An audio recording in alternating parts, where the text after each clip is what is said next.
The Emperor Marcus Aurelius Antinous, His Meditations, or Discourses with Himself. Book 1.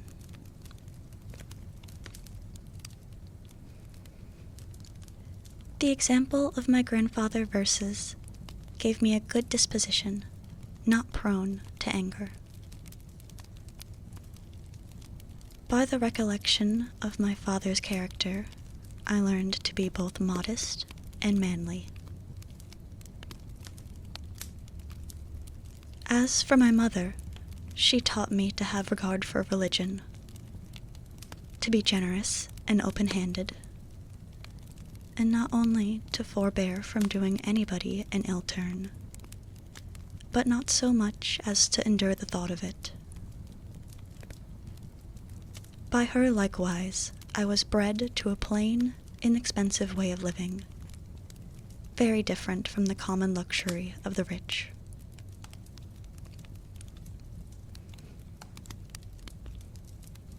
I have to thank my great-grandfather that I did not go to a public school, but had good masters at home, and learnt to know that one ought to spend liberally on such things. From my governor, I learned not to join either the green or the blue faction on the race ground, nor to support the Pomularis or Scutarius at the gladiator shows. He taught me also to put my own hand to business upon occasion, to endure hardship and fatigues, and to throw the necessities of nature into a little compass. That I ought not to meddle with other people's business, nor be easy in giving credit to informers.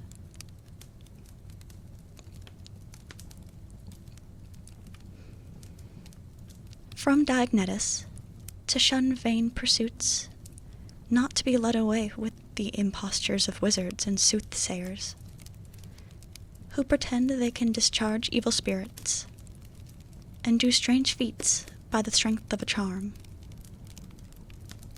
Not to keep quails for the pit, nor be eager after any such thing. This Diognetus taught me to bear freedom and plain dealing in others, and apply myself to philosophy. He also procured me the instruction of Bacchius, Tendaisus, and Marcianus. He likewise put me upon improving myself by writing dialogues when I was a boy, prevailed with me to prefer a couch covered with hides to a bed of slate, and reconciled me to other like rigors of the Grecian discipline. It was Rusticus that first made me desire to live rightly and come to a better state, who prevented me from running into the vanity of the sophists, either by writing speculative treatises,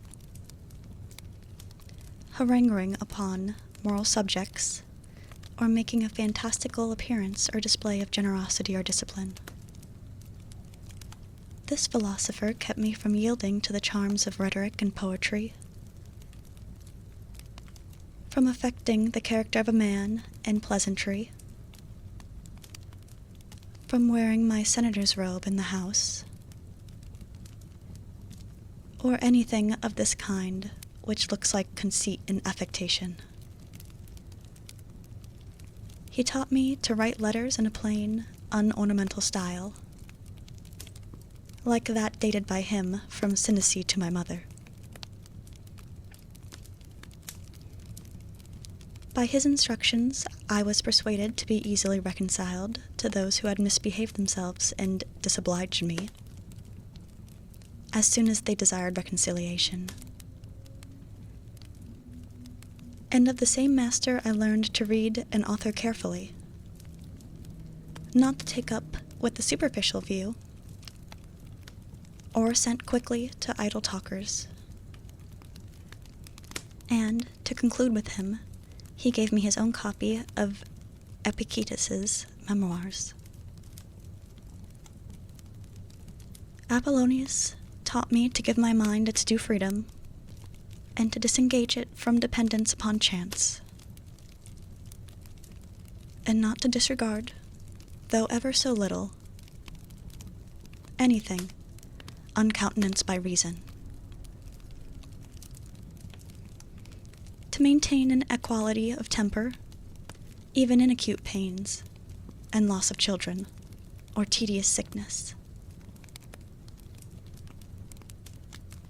His practice was an excellent instance that a man may be forcible and yet unbend his humor as occasion requires. The heaviness and impertinence of his scholars could seldom rouse his ill temper. As for his learning, and the peculiar happiness of his manner in teaching, he was so far from being proud of himself upon this score, that one might easily perceive he thought it was one of the least things which belonged to him. This great man, who let me into the true secret of receiving an obligation, without letter lessening myself, or seeming ungrateful to my friend.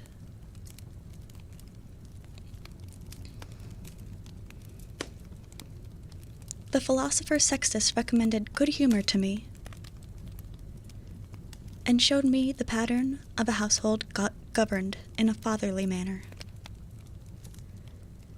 He also bade me make nature and reason my rule to live by. By his precedent, I was instructed to appear with an unaffected gravity, to study the temper and circumstances of my friends, in order to oblige them. I saw him bearing with the ignorant and undiscerning, complacent and obliging to all people, so that his conversation was more charming than flattery, and yet at the same time he was held in the highest reverence by others. Conversing with this philosopher helped me to draw up a true, intelligible, and methodical scheme for life and manners, and never so much as to show the least sign of anger, or any other disturbing thought, but to be perfectly calm and indifferent, yet tender-hearted.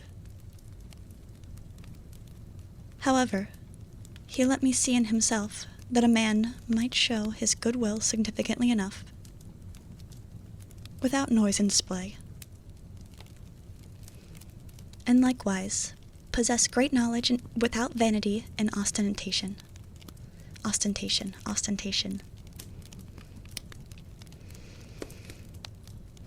However, he let me see in himself that a man might show his good will significantly enough,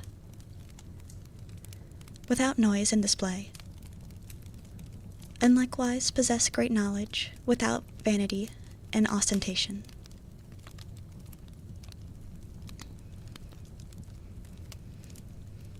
Alexander the grammarian taught me not to be ruggedly critical about words, nor find fault with people for improprieties of phrase or pronunciation, but to set them right by speaking the thing properly myself, and that either by way of answer, assent, or inquiry, or by some such other indirect and suitable correction. Fronto taught me that envy, tricking, and dissimulation are the character and consequences of tyranny, and that those we call patricians have commonly not much fatherly feeling in them. Alexander the Platonist advised me that without necessity I should never say to anyone, nor write in a letter, that I am not at leisure, nor to make business an excuse to decline frequently the offices of humanity for those we dwell with.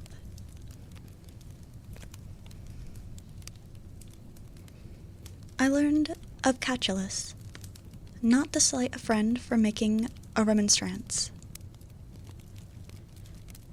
though it should happen to be unreasonable, but rather to endeavor to restore him to his natural humor.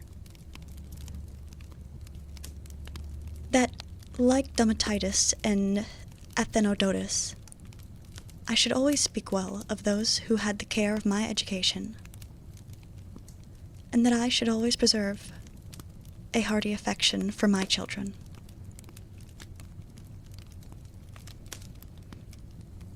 I am indebted to Severus for the love I bear to my relations, and towards justice and truth. He likewise made me acquainted with the character and sentiments of Cato, Brutus, Tharassa, Helvidius, and Dio, and gave me the idea of an equal commonwealth with equal rights and equal speech, and also of a monarchy where the liberty of the subject was principally regarded. To mention some more of my obligations to him, it was of him that I learned not to grow wise by starts and sudden fancies, but to be a constant admirer of philosophy and improvement,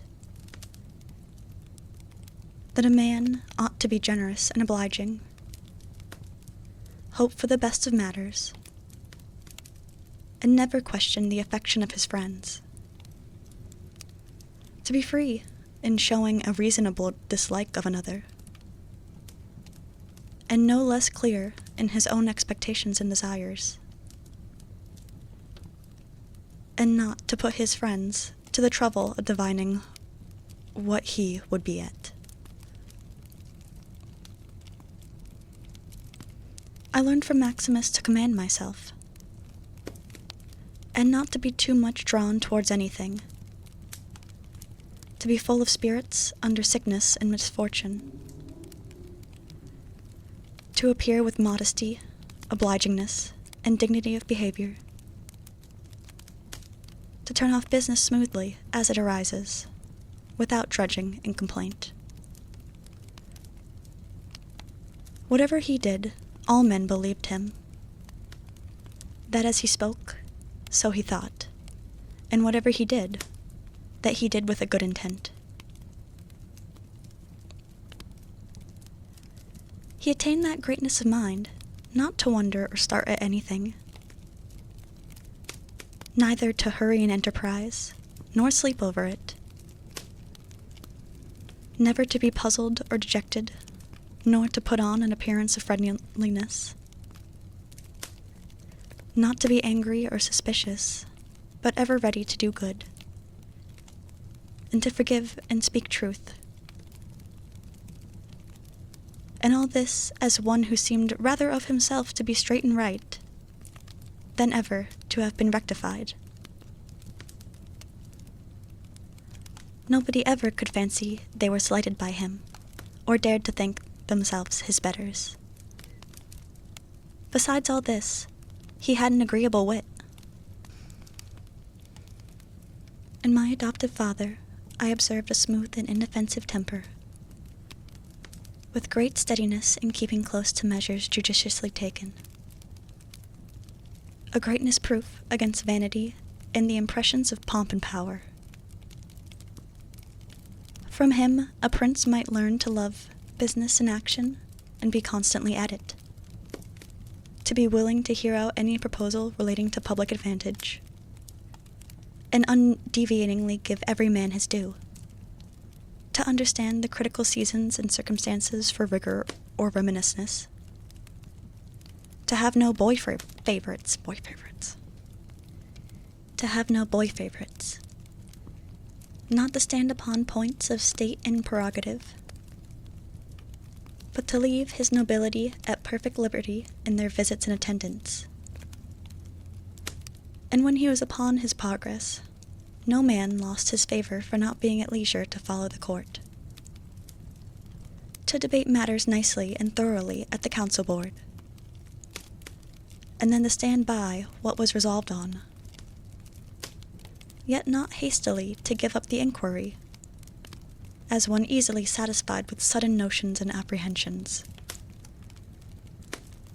To be constant to a friend, without tiring or fondness, to be always satisfied and cheerful, to reach forward into the future and manage accordingly, not to neglect the least concerns, but all without hurry or being embarrassed. Farther, by observing his methods in administration, I had the opportunity of learning how much it was the part of a prince to check excesses of panegyric and flattery, to have his magazines and exchequer well furnished, to be frugal in his expenses, not without minding being lampooned for his pains, not to worship the gods to superstition, not to court the populace, either by prodigality or compliment, but rather to be sober and firm upon all occasions, keeping things in a steady decorum without chopping and changing of measures, to enjoy the plenty and magnificence of a sovereign fortune without bragging, and yet without making excuse, so as freely to enjoy them when present, but when wanting, not to be mortified at the loss of them, and to behave himself so that no man could charge him with sophistry, or buffooning, or being a pedant. No, he was a person mature and perfect, scorning flattery, and thoroughly qualified to govern himself and others. As for those that were philosophers in earnest, he had a great regard for them, but without reproaching those who were otherwise, nor yet being led away by these. He was condescending and familiar in conversation, and pleasant too, but not to tiresomeness and excess. As for his health, he was not anxious about it, like one fond of living, or over-studious of bodily appearance, and yet managed his constitution with that care as seldom to stand in the need of the assistance of physic or outward applications. Farther, he never envied and browbeat those that were eminent in any faculty or science, as eloquence, or knowledge of the laws or morals, but, on the contrary, encouraged them in their ways, and promoted their reputation. He observed fitness and custom in all of his actions, and yet did not seem to regard them. He was not fickle and fluttering in his humor, but constant both to place and undertaking. And I have seen him, after violent fits of the headache, return fresh and vigorous to his usual business. He kept but few things to himself, and those were secrets of government. He was very moderate and frugal in shows, public buildings, liberalities, and such like, being one that did not so much regard the popularity as the rightness of an action. It was none of his custom to bathe at unusual hours, or to be overcome with the fancy of building, to study eating and luxury, to value the curiosity of his clothes, or the shape and person of his servants. His cloak came from Lorium, his villa on the coast. At Lanuvium, he wore for the most part only a tunic, and at Tusculum, he would scarcely so much as put on a cloak without making an excuse for it. To take him altogether, there was nothing of ruggedness, immodesty, or eagerness in his temper. Neither did he ever seem to drudge and sweat at the helm. Things were dispatched at leisure, and without being felt. And yet the administration was carried on without confusion, with great order, force, and uniformity. Upon the whole, what was told of Socrates is applicable to him, for he was so much master of himself that he could either take or leave those conveniences of life with respect to which most people are either uneasy without them or intemperate with them. Now, to hold on with fortitude in one condition and sobriety, in the other is a proof of a great soul and an impregnable virtue, such as he showed in the sickness of Maximus.